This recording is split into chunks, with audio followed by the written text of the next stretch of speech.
Hello. Hello. Eh ben, merci de me recevoir. Avec plaisir. Écoute, explique-moi un peu ce que c'est Don't Panic et ce que vous faites, ce que vous avez dans votre giron, de manière générale. Donc, Don't Panic Games est une maison d'édition de jeux de société qui a environ une quinzaine d'années et on développe et localise des jeux de société qui vont du jeu de cartes au jeu d'ambiance, en passant par le jeu de plateau, le jeu de figurines et même le jeu de rôle. Ah oui, donc il y a quand même un gros panel de choses. Ouais. Et vous avez pas mal de sorties du coup. Tout à fait, on sort pas mal de jeux. On est assez productif on est assez productif en jeu de société. Ok. Et du coup, toi, tu fais quoi ici ?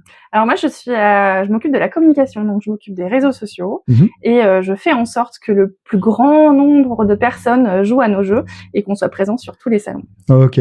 Et du coup, en parlant de salon, là, vous en avez un qui arrive bientôt ? Tout à fait, on va être présent au Festival international des jeux de Cannes et on va avoir un très beau stand et j'espère qu'on va accueillir le maximum de personnes.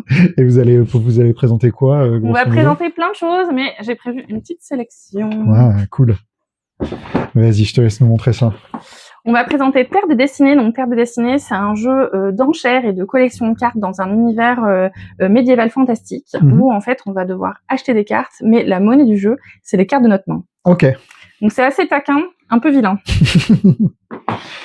Et ensuite, on va avoir Styx. Styx, c'est également un jeu d'enchères dans un univers plutôt infernal où on va devoir récupérer le trône des enfers et recruter des cartes. On va pouvoir jouer des jetons des jetons face cachée pour récupérer des cartes, récupérer de l'argent, mais aussi assassiner des cartes. Donc encore de l'enchère. Oui, c'est vrai. Spécialisation dans l'enchère. Ouais, peut-être. En tout cas pour Cannes, c'est les jeux qu'on va présenter. Okay. Et ça, c'est notre grosse sortie de Cannes, c'est Spy World. Et Spy World, c'est un flip and write où on va dans un monde d'espions, où on va cacher nos secrets dans notre père, on va construire notre père, on va ajouter des pièges, des piscines à requins, des lasers, des robots, des chiens de garde pour protéger ses trésors. Et on va également entraîner en même temps un espion. Et à la fin de la manche, il va y avoir une phase d'interaction puisqu'on va récupérer notre partie espion de la fiche et aller essayer de voler les trésors des adversaires. Oui, donc pas mal d'interactions du coup. C'est ça. Bon bah cool, ça fait des belles petites sorties et des belles nouveautés. Et du coup, au-delà de ce que vous allez présenter là à Cannes, il y a des sorties qui arrivent bientôt. Oui, il y a plein de sorties. Ouais, ça je me doute, mais. On va notamment présenter Hero. Hero, c'est un tableau building où on va beaucoup faire comboter les cartes pour atteindre le maximum de points de victoire. Okay. C'est très stratégique, c'est adorable. C'est vrai que c'est très beau. C'est super beau. C'est l'ADA de Nobi. Tout à fait, c'est le même illustrateur que Nobi, des petits jeux de rôle qu'on a développés chez Don't Panic Games. Donc on a hâte que ça sorte. Ok. Et les deux grosses boîtes ici, c'est les deux extensions de Beast. Je te cache, désolé. Ouais, c'est pas grave. Je me mets derrière. Donc, le jeu de base Beast, maintenant, va avoir ces deux extensions. Beast, c'est un jeu qui est quand même assez connu et qui est un versus tous, où on va, des joueurs vont être les villageois qui sont traqués par une bête mystérieuse. Et voilà, le jeu va accueillir deux nouvelles extensions. Une extension qui va rajouter du gameplay, une nouvelle map, des nouveaux villageois, des nouveaux monstres, et une partie narrative qui va pouvoir se jouer en campagne. Ok.